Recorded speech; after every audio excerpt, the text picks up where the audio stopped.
ومن أحسن قولا ممن دعا إلى الله وعمل صالحا وقال إنني من المسلمين.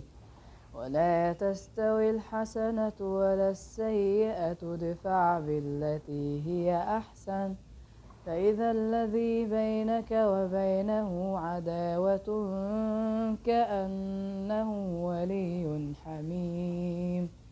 وما يلقاها إلا الذين صبروا وما يلقاها إلا ذو حظ عظيم.